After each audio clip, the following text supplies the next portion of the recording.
Mesdames et messieurs, bonsoir. Signature d'un accord de coopération entre la Guinée et le Canada.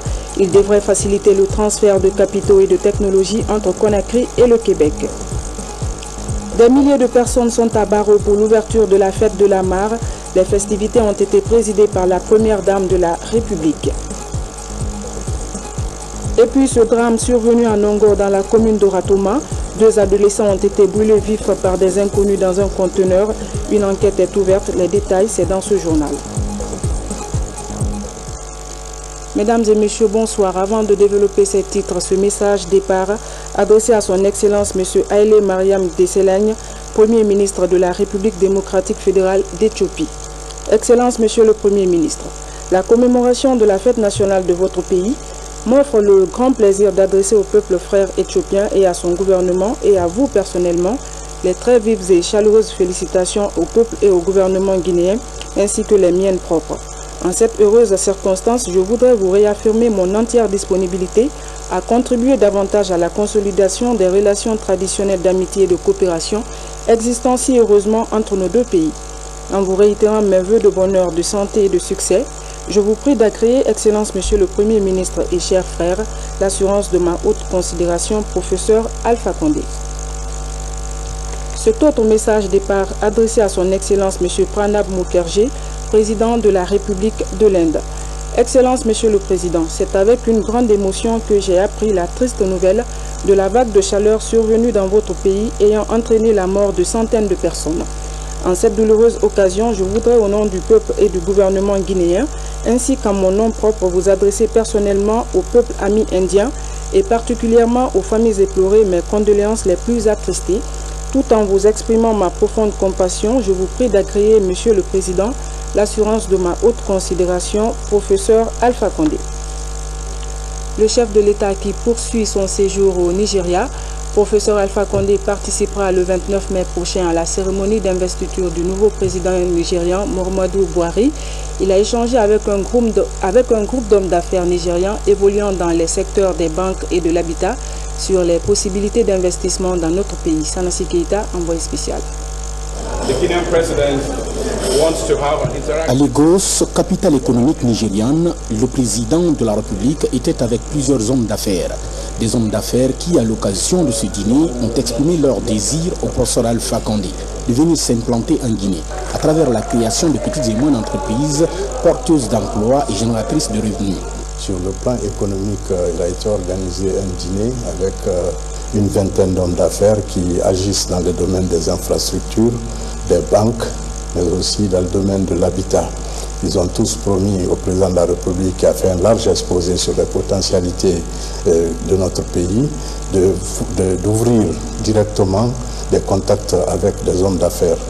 Dans ce cadre, un forum économique est prévu pour voir comment renforcer davantage les relations d'amitié et de coopération mutuelle entre la Guinée et le Nigeria. Un forum économique est prévu, mais directement, certains connaissent déjà la Guinée, puisque le directeur général de Skybank, un autre qui a été le directeur de l'IMAO, d'autres qui sont dans le secteur des nouvelles technologies étaient tous présents, et c'est avec une ferveur qu'ils ont tous décidé de s'intéresser à la Guinée. Le 29 mai, le président de la République se rendra à Abuja, capitale politique du Nigeria, pour prendre part à la cérémonie d'investiture du nouveau président élu de la première puissance économique du continent. Créée en 1964, la Banque africaine de développement BAD vient de célébrer ses 50 ans d'existence, un demi-siècle d'assistance au développement du continent africain, une cérémonie qui a précédé le lancement des travaux de l'Assemblée générale de cette institution panafricaine à Abidjan. Notre pays a été représenté par une délégation conduite par le ministre des Finances. Mamadi Gassama est notre envoyé spécial. Rehaussé par la présence de plusieurs chefs d'État africains et de nombreuses personnalités, ce grand rendez-vous d'Abidjan est une occasion de dresser un bilan exhaustif des 50 ans d'activité de l'institution.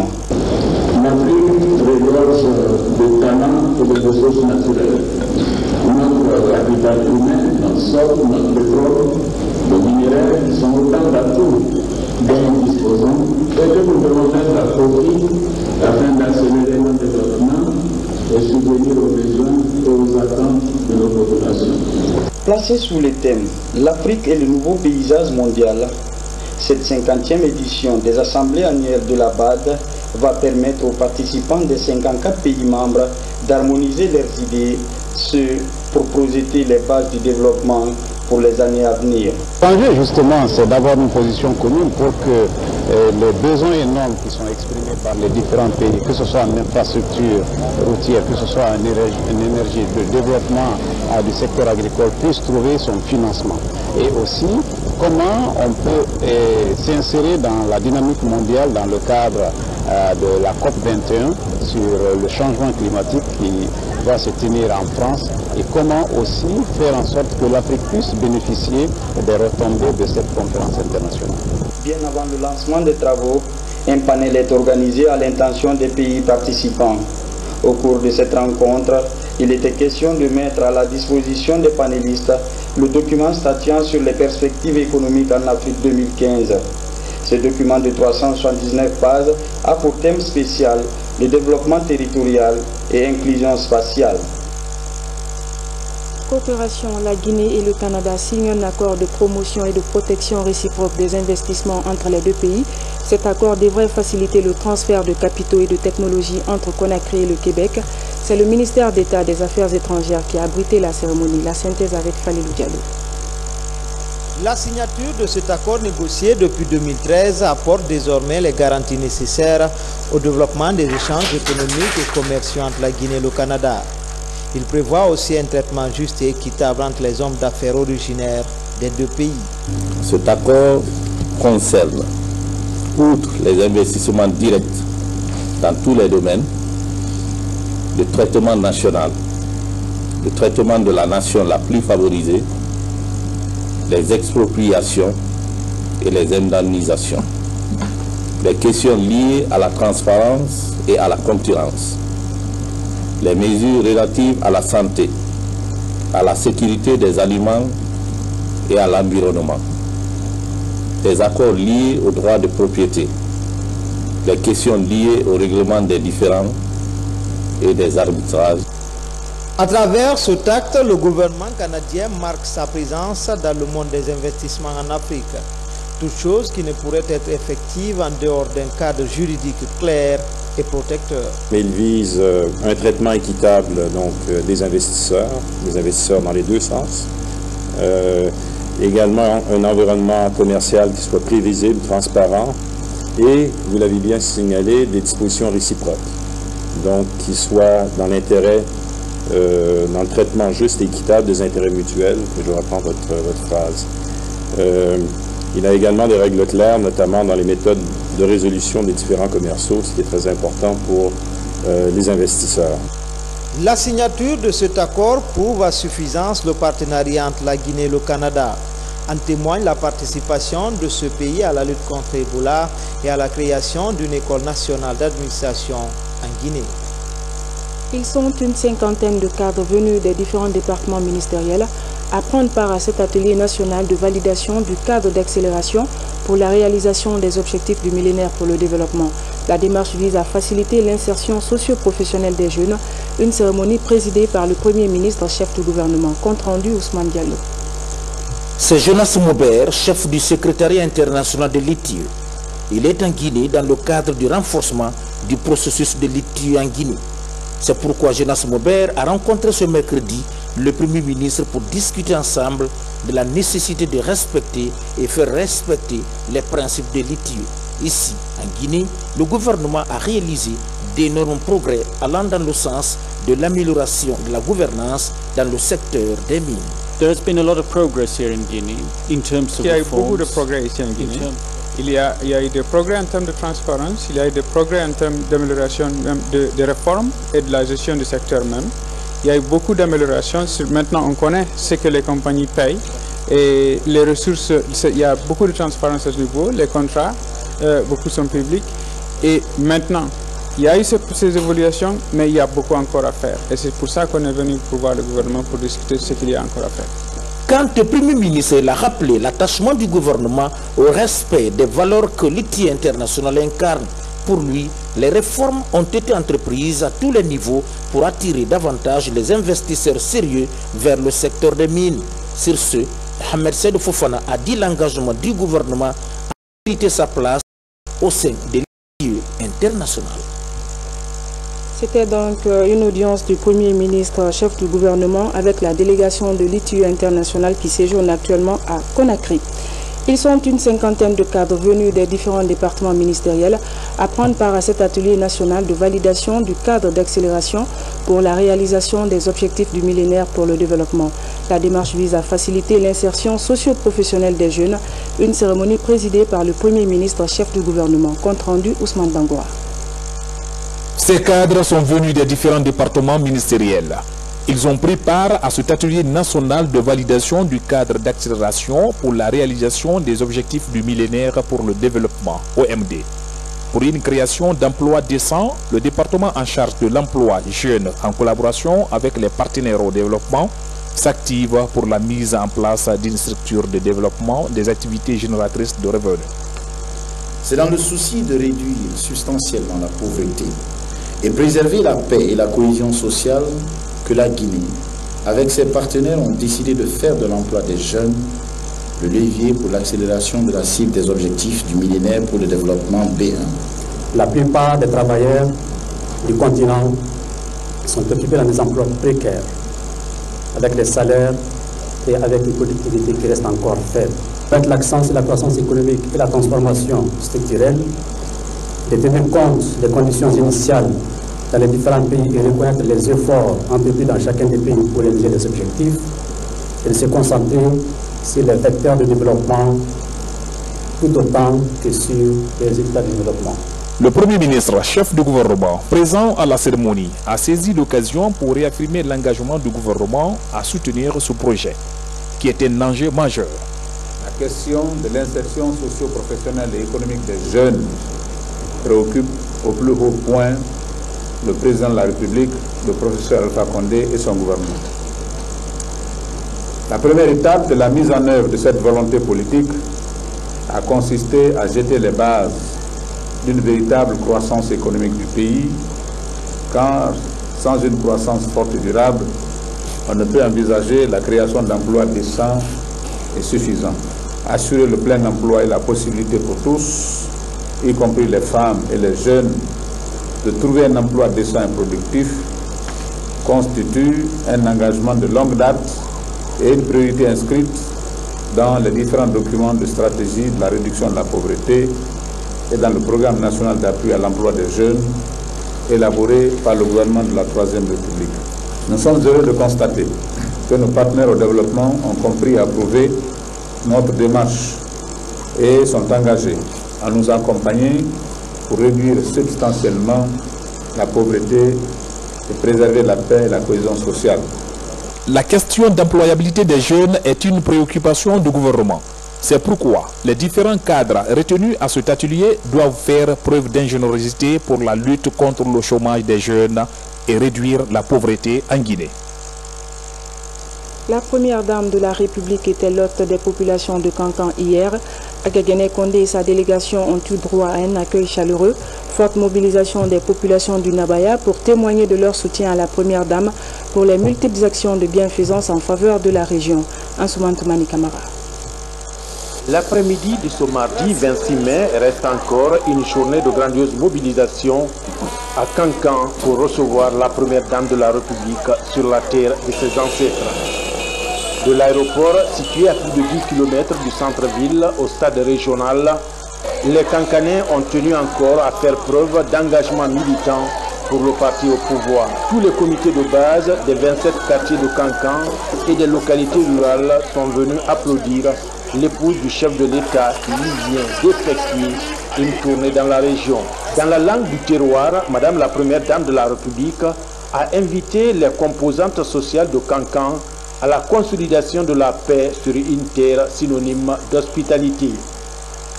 Outre l'amélioration de la santé maternelle et infantile, Mme Guinée Condé a par la suite exhorté les populations à se mobiliser pour la révision exceptionnelle des listes électorales.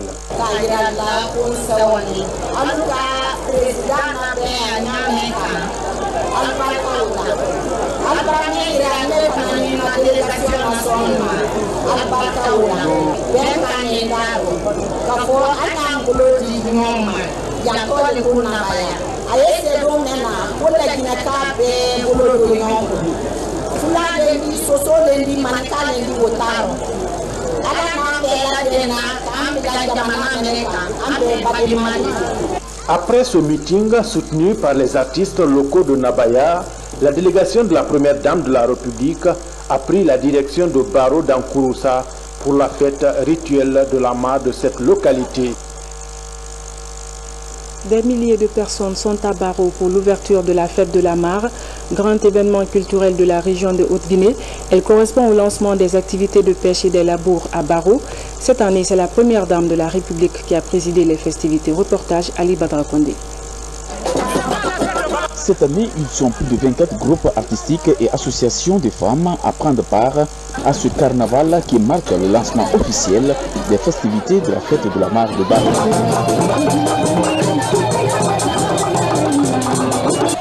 Cet événement annuel regroupe des Guinéens de l'étranger et d'autres nationalités venues s'enquérir des réalités culturelles du terroir.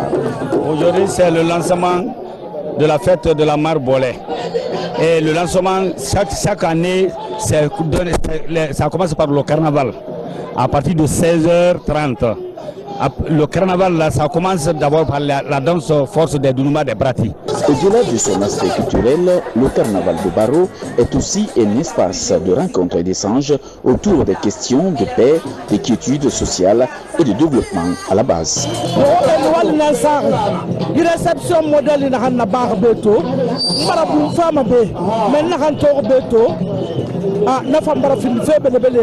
C'est un sentiment de joie, de plénitude. Vous voyez la liesse populaire. Alors là, c'est la saison des mares. À travers ces chants et des pas de danse, au rythme du folklore de la savane guinéenne, ces artistes entendent pérenniser cette tradition pour les futures générations. La région. Dans la langue du terroir, Madame la Première Dame de la République a invité les composantes sociales de Cancan à la consolidation de la paix sur une terre synonyme d'hospitalité. Outre l'amélioration de la santé maternelle et infantile, Mme Guéné Kondé a par la suite exhorté les populations à se mobiliser pour la révision exceptionnelle des listes électorales.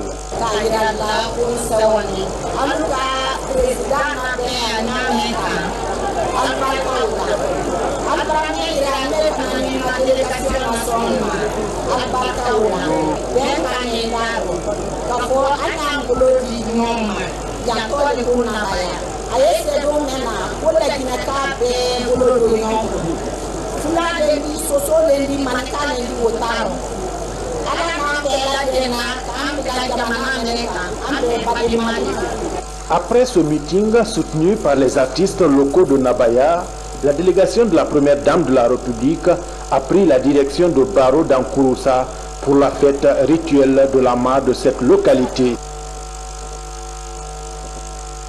Toutes nos excuses pour cette erreur d'alignement. Le ministre de la Ville et de l'Aménagement du Territoire poursuit sa campagne de sensibilisation dans la préfecture de Macenta. Ousseini Kamara a invité les jeunes à transcender leurs divergences politiques. Ces jeunes ont d'ailleurs compris le message puisqu'ils se sont engagés à consolider la paix et l'unité nationale dans la région. Komara Moussa. La jeunesse de Macenta, plongée dans le cycle de la division, se réveille de sa léthargie. Cela après le passage du président de la République dans la préfecture.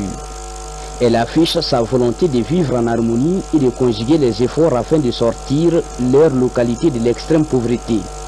Cette rencontre a été érigée dans ce sens pour témoigner de leur détermination à renforcer la cohésion sociale. Si on ne se donne pas la main, on ne fait pas l'invitation de porte en porte avec les jeunes, on ne va jamais savoir. Le moins que l'on puisse dire est que la politique avait sa responsabilité dans cette fracture sociale. Aujourd'hui, ces jeunes sont résolus à soutenir les efforts du président de la République et à s'employer pour la consolidation de l'unité. Un message qui rassure le parrain politique de la préfecture. La jeunesse de Macenta a pris conscience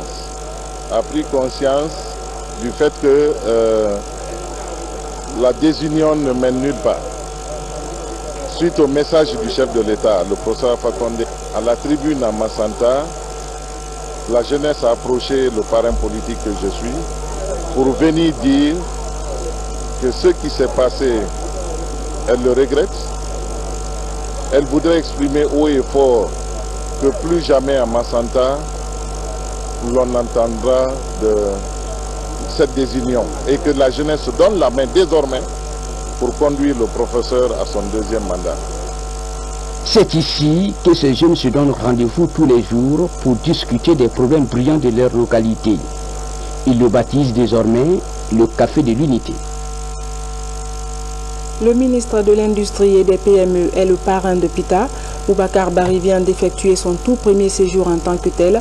Il a conféré avec les sages, autorités et élus locaux sur les idéaux de paix et d'unité nationale du chef de l'État, professeur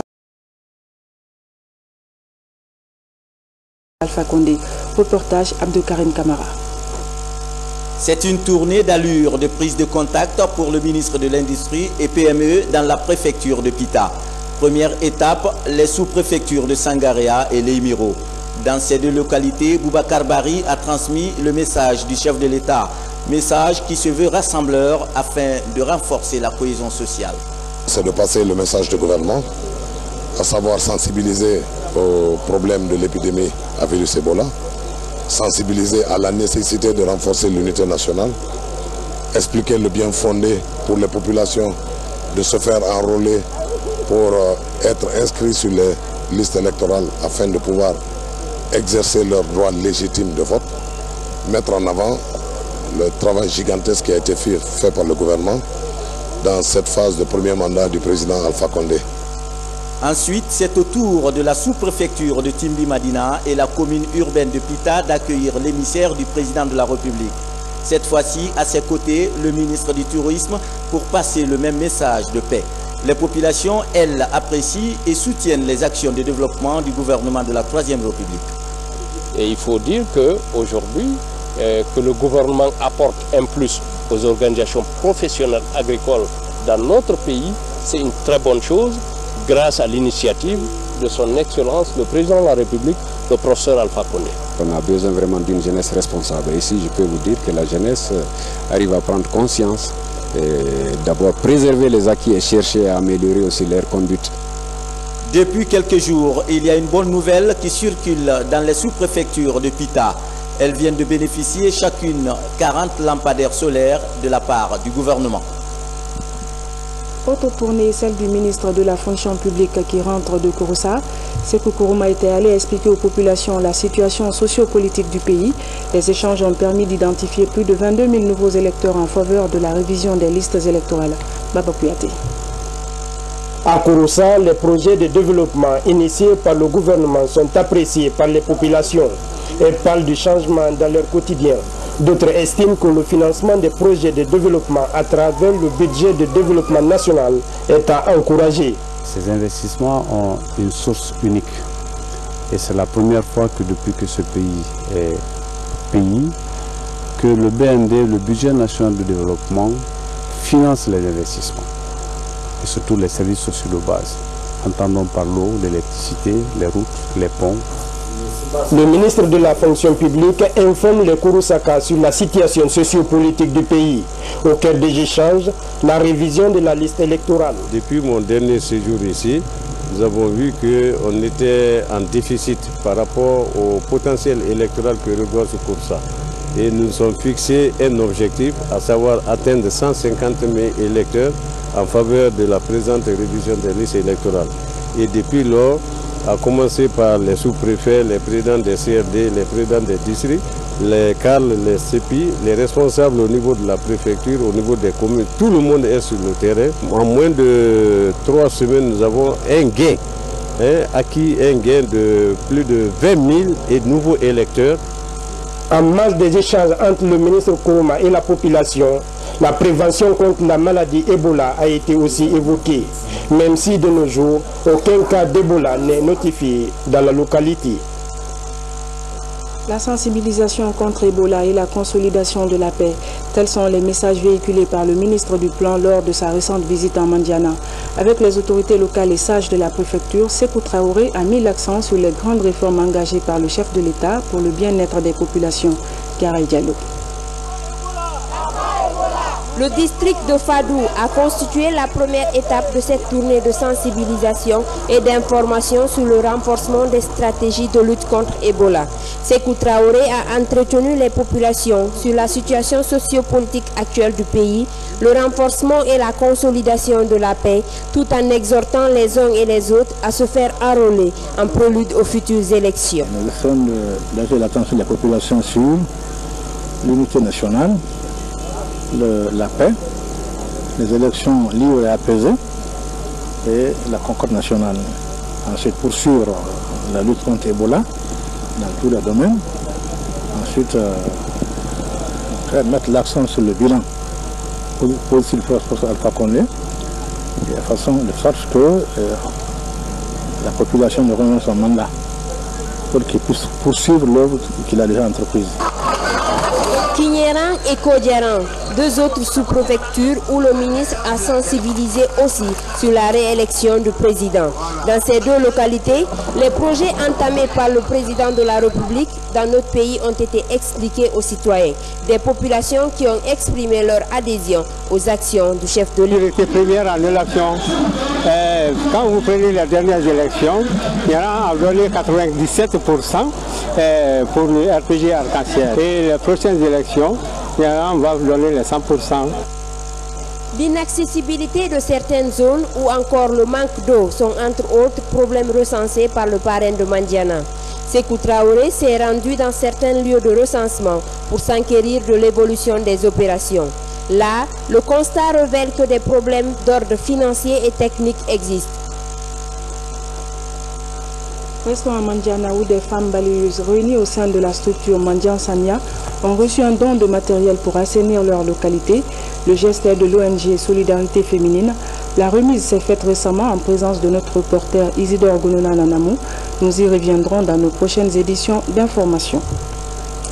Dans la savane guinéenne toujours, la sous-préfecture de Kouroussa vient de bénéficier d'un projet de construction de plusieurs infrastructures de développement, projet financé par le budget national de développement avec le soutien des fils ressortissants de la localité.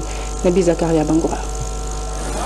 Un lycée moderne, un bloc administratif pour l'administration locale, une maison des jeunes digne de nom et l'extension de la mosquée centrale. Sandiana a bénéficié de ce projet il y a quelques mois. Un projet financé par le budget national de développement. Les travaux sont à ce jour exécutés à 98%. À travers cette manifestation de réjouissance, les populations de Sandiana réitèrent leur soutien au chef de l'État, le professeur Alpha Condé, qui ne ménage aucun effort pour le développement socio-économique et éducatif de la localité.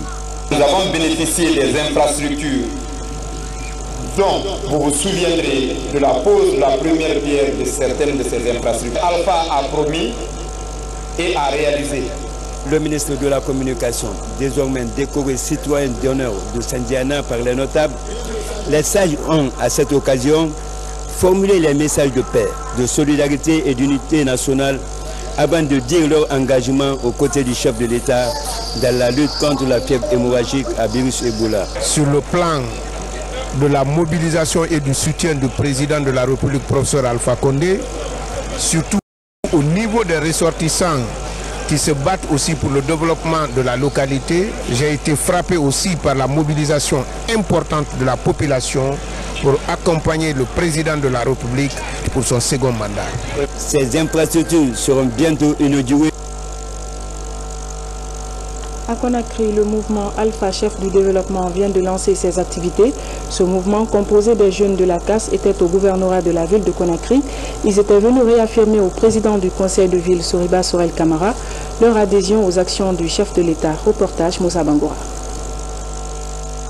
Les vendeurs de pièces détachées de la CAS, réunis au sein du mouvement Alpha Clé du développement, sont venus exprimer au président du conseil de ville le soutien de leur mouvement au projet de développement du chef de l'État, mais aussi rappeler la confiance du secteur informel. Je veux aujourd'hui soutenir le professeur Alpha Condé dans son combat. Quel combat? Le combat de l'unité nationale dont il a toujours prôné. Le gouverneur de la ville encourage les jeunes de la CAS à œuvrer dans le cadre de la consolidation de la paix, l'unité nationale pour que les travaux engagés par le gouvernement puissent être achevés. Personne ne peut séparer l'histoire de Alpha Condé à l'histoire de la CAS. Jamais. Leur engagement est historique. Ils sont venus aujourd'hui pour réaffirmer leur soutien au professeur président Alpha Condé et à son gouverneur. Ils sont venus pour lancer l'appel à la paix, l'appel à l'unité. Mais ils sont venus surtout pour nous dire que la réélection du professeur Alpha Condé, président de la République, dont je suis le représentant, est indiscutable, incontestable. Le bureau du mouvement Alpha Clé du développement est installé dans l'enceinte de la CAS. Sa mission est d'expliquer aux militants du RPG Arc-en-Ciel le contenu de la feuille de route du président professeur Alpha Condé. À l'occasion du 40e anniversaire de la CEDEAO, le ministre de la Coopération internationale vient de faire une déclaration que vous pourrez suivre après cette édition. Et puis ce drame survenu en Nongo, dans la commune de Ratoma, où 2 jeunes adolescents ont été brûlés vifs par des inconnus dans un conteneur. Les habitants de Nongo se disent choqués et souhaitent que justice soit faite. Reportage Abraham Christophe Conté, Mamaïsata Kamara. C'est ici, à Nongo, dans la commune de Ratoma, que 2 jeunes adolescents sont brûlés vifs par des inconnus. Le drame eut lieu samedi dernier à 4 h du matin. Les victimes dormaient dans ce conteneur. Âgés de 15 à 18 ans, les 2 victimes étaient des élèves. Mahmoudou, que nous sommes sortis, alors on a trouvé que le cadenas, le conteneur avait pris feu, il y avait le feu dedans. On a regardé que le conteneur était cadenassé derrière. Ils ont pris le bilan, ils ont perforé le conteneur quelque part ici. Et avec de l'essence, ils ont injecté de l'essence sur les enfants, ils ont fait accompagner par le feu. Donc on a cassé le conteneur, on a vu que les enfants sont calcinés au dernier degré. Conduits au service de chirurgie plastique réparatrice de Donka, les 2 jeunes adolescents ont succombé à leurs blessures. Parents et amis dénoncent un acte criminel. Ce conteneur-là, ce n'est même pas pour leur avenir, c'est juste pour que ces petits-enfants puissent assurer leurs besoins sans même demander aux parents. C'est vraiment des jeunes très innocents. Je suis vraiment déçu de cet acte. Au quartier Nongo, d'actes criminels sont devenus récurrents. En janvier 2015, une boutique avait été incendiée par des inconnus. En attendant l'issue des enquêtes ouvertes, les commentaires privilégient l'hypothèse des règlements de compte entre bandes. Un crime qui ne devrait pas rester impuni. Mesdames et messieurs, c'est la fin de cette édition d'information. Merci à vous de l'avoir suivi. Demain, vous serez avec une nouvelle équipe. Moi, je vous dis bonsoir et à bientôt.